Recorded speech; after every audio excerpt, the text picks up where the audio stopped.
ada pendapat Pak, hukum Ya. Islam umpamanya kalau orang mencuri, apa betul itu tangannya dipotong begitu Pak? Itu kan hudud, Hudud. termasuk dalam, Apa itu maksudnya Pak? artinya ya itu termasuk dalam kalau kita mau katakan konsep hukum pidana Islam kan. Tapi kita jangan artinya terlalu cepat ya mengambil satu interpretasi. Iya. Hukum potong tangan itu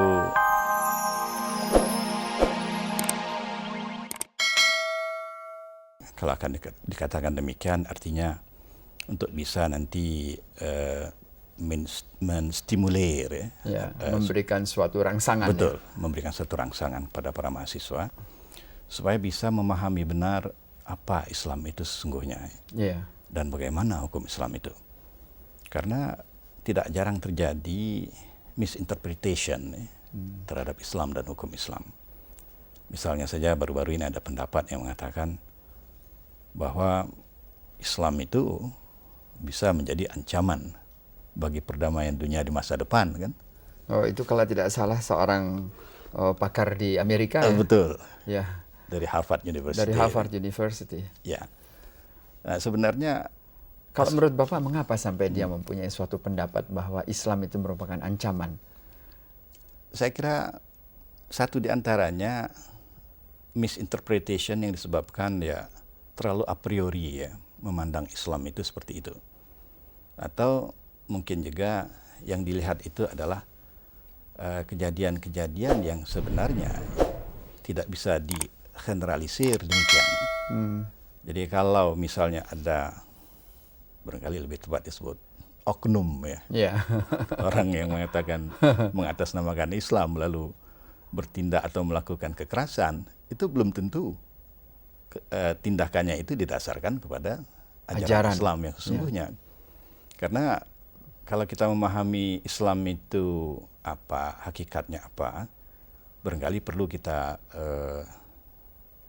simak kembali salah satu ayat Al-Quran yang mengatakan wa ma arsalnaka illa rahmatan lil alamin. Ya Muhammad, kami tidak mengutus engkau kecuali membawa rahmat untuk seluruh alam semesta ini. Jadi kalau membawa rahmat berarti kan tidak membawa bencana kan? Iya. Artinya membawa kesejahteraan kan? Nah, ayat inilah sebenarnya yang perlu diteliti oleh para pakar barat itu kan. Jadi barangkali ini salah satu kekeliruan pendekatan yang mereka lakukan selama ini. Atau mungkin juga menurut Bapak apakah sudah cukup informasi tentang Islam ini? Saya melihat kadang-kadang sekarang jauh lebih baik ya Pak ya. Kalau mencari buku-buku tentang Islam yang ditulis dalam bahasa Inggris gitu. Sekarang sudah agak lebih banyak gitu.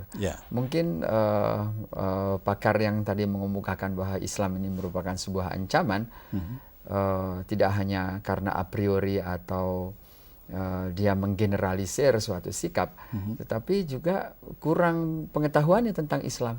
Itu satu kemungkinan. Ya. Tetapi unsur subjektivitasnya mungkin lebih menonjol karena begini. Mungkin juga mereka itu melihat kepada latar belakang sejarah. Ya.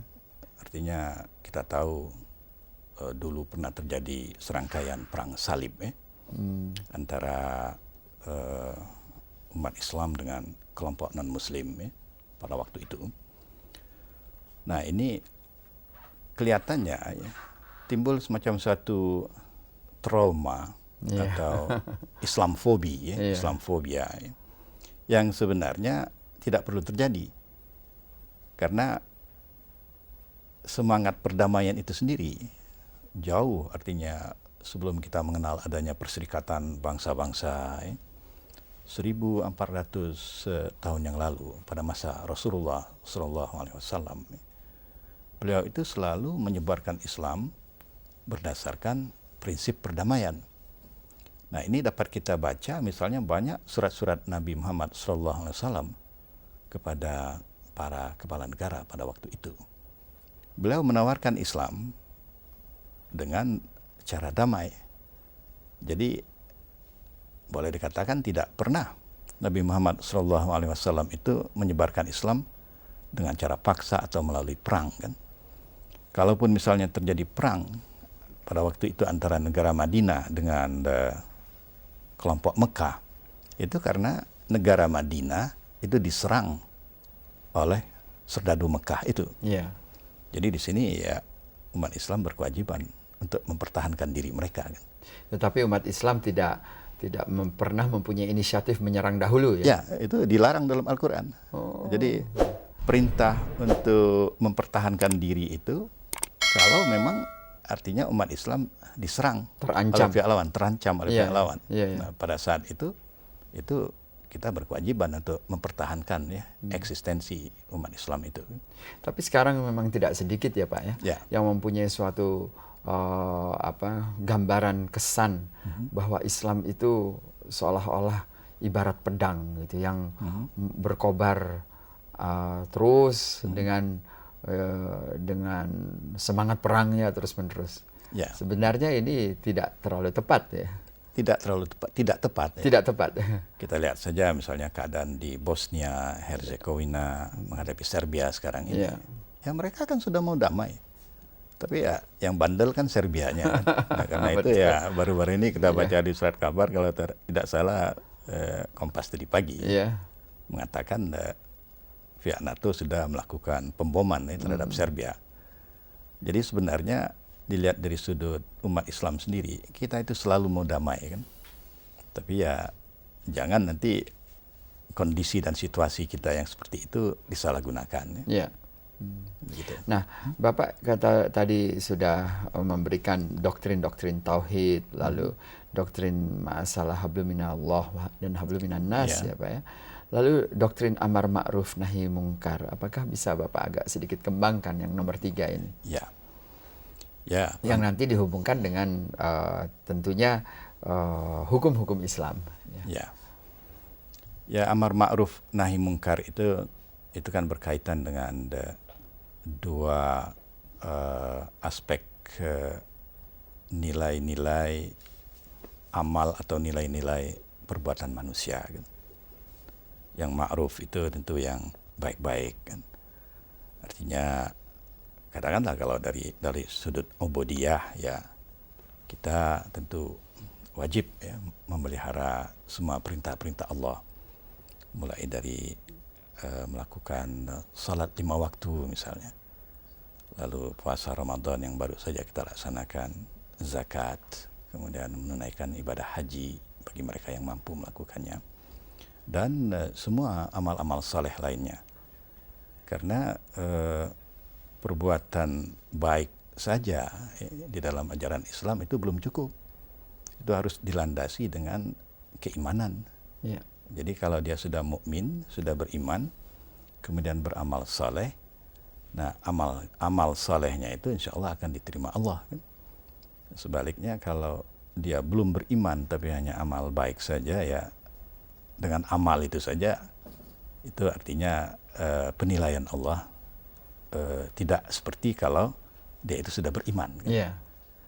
Nah, ma'ruf di sini kan pengertian atau konsep kebaikan yang sangat luas. Kan? Jadi kebaikan di sini, baik kebaikan itu menyangkut aspek individu atau pribadi manusia, dan juga kebaikan yang berkaitan dengan aspek sosial dan kemasyarakatan. Kan? Nah, sehubungan dengan itu, Al-Quran mengajarkan kepada manusia supaya mencegah perbuatan yang mungkar, perbuatan yang menimbulkan kerusakan di muka bumi ini, kan? Perbuatan yang melawan perintah-perintah Allah, kan? Perbuatan yang bertentangan dengan hukum Islam, kan? Ya, misalnya saja ya, kalau kita mau lihat dari segi pidananya, mencuri, merampok, membunuh, itu kan termasuk munkarat, dan macam-macam perbuatan lain yang tidak diridhai Allah Subhanahu wa taala. Kan? Yeah. Ada pendapat Pak, hukum Islam umpamanya kalau orang mencuri, apa betul itu tangannya dipotong begitu Pak? Itu kan hudud.